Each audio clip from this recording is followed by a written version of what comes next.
Hey everyone, Jennifer Lee Chan here from NBC Sports Bay Area.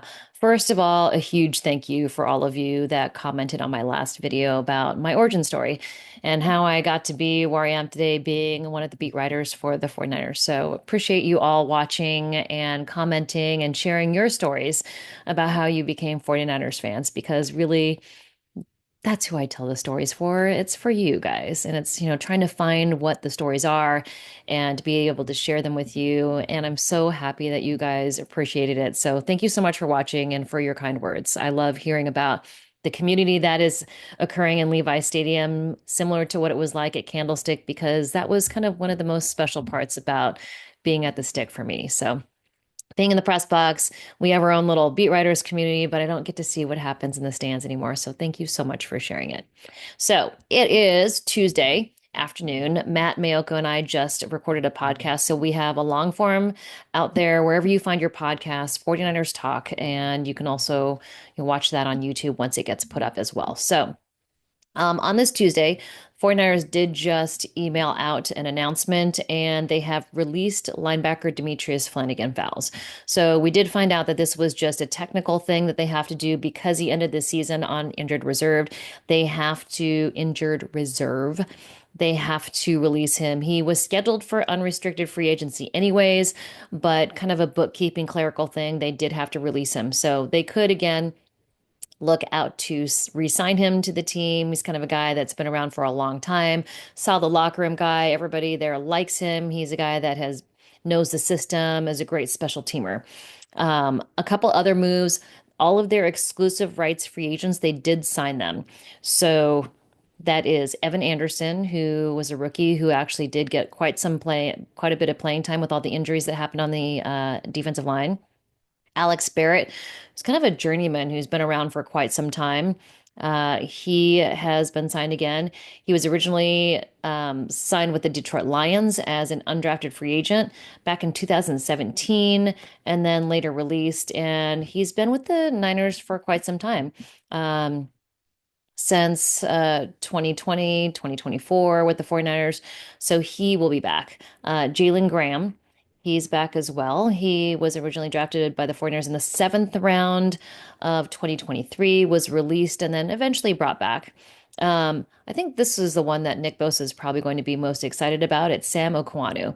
So Sam Okwanu was a guy who originally entered by signing with the Tennessee Titans as an undrafted free agent in 2022 and was signed to the 49ers practice squad January of 2024. So signed a reserve future contract and then played a lot of snaps in 2024 because guys like Yetur Gross-Matos, where he was injured. Randy Gregory was out for a little bit. No, not Randy Gregory. That was last year. Anyways, good Lord. Full off-season form here. Um, but he was a guy who contributed a lot. Let me talk about the guys who are going to be there, which is Sam Okwanu. Uh, so he played quite a few games, and he's a guy that Nick Bosa and Nick Bosa's dad have been super complimentary of. Yeah, Randy Gregory was last year. Anyways, Yetur Gross-Matos was injured, and he should be back hopefully in better shape. He had the knee injury in that preseason game with the Raiders. Austin Pleasance is another guy who will be back with 49ers. Jake Tongas, tight end, and Braden Willis, who has been on the team for a little while as well. So all of those guys were exclusive free agents. They will be back with the team. The franchise tags teams have been able to use those now for about a day. No big news, but when you look at the 49ers free agents, I think there's maybe a few that the 49ers could focus on bringing back. I don't think Charvarius Ward is going to come back. I think he wants to be closer to his family in either Texas or New Orleans or Houston, somewhere in that area, maybe the Tennessee Titans. Dre Greenlaw is a guy I think they want to focus on. And coming up this Sunday, Monday, this is when everybody starts to arrive in Indianapolis for the combine. This is where these types of deals start to happen. All of the agents of all the players are in Indianapolis. They have their first kind of off-season meetings with GMs and whatnot. I know Kyle Strongen will be there, who is Brock Purdy's agent. He's also Brandon Allen's agent. He will be there. So a guy like, Dre Greenlaw, they can start having talks. They can start having talks about Brock Purdy at this time as well. Uh, I don't think the team brings back Aaron Banks. They obviously are not going to bring back Devondre Campbell. I don't know if anyone is going to want to sign him. Joshua Dobbs is another guy who's a free agent, probably won't be back with the 49ers. But Brandon Allen, who's been a backup for Brock Purdy for quite some time, could be back. He is also repped by Kyle Strongen, who is Brock Purdy's agent. So this is the time where they start to talk about those things. Um, Guys who may or may not. Chris Conley is a guy who's been a solid wide receiver veteran for them. Maybe he's a guy that they bring back as well. I think Eric Saubert is a guy that they really need to think about bringing back. He was the backup for George Kittle and, played a lot of snaps. When George Kittle is out, Eric Saubert is a guy who goes in. He understands the pass protection. He understands the run blocking. He's a guy who can be a reliable receiver as well. I mean, no one is George Kittle, but Eric Saubert is a fantastic backup for him. Um, as far as other free agents that the 49ers could focus on bringing back, Rock Yassin, he's a guy. Jalen Moore is a guy who also contributed a lot when Trent Williams was out. It sounds like Trent Williams is going to be healthy enough to come back, and we'll get more updates from John Lynch about that at the combine next week. So that'll happen, I think, on Wednesday. Um, Talanoa Hufanga, maybe they work out a deal. I don't know. I think Talanoa Hufanga is going to demand a higher price, and I don't know if the 49ers are going to be willing to pay that much money for him because of the way he plays. He's so valuable, and I think that another team will want to offer him more money. But uh, outside of that, Jalen Moore, really a guy who contributed a lot. Probably won't get starter money from another team, but is it a player who has contributed a lot? Maybe he's a guy who's a bridge. It's not a super deep offensive line draft class this year. So you're not like last year where you're going to get guys who are, fill up the first round. It's a little bit less depth in offensive linemen this year. So I actually think the 49ers go for a skill player, not offensive linemen, because that's their MO.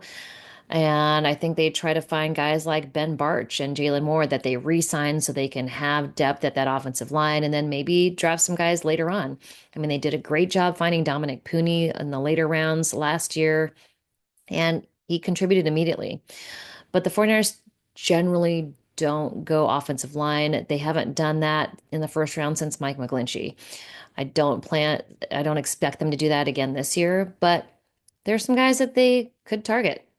As far as free agents from other teams, this may be a year where they go get a guy like Cooper Kupp from the Los Angeles Rams. I mean, going up to the Bay Area is not that far.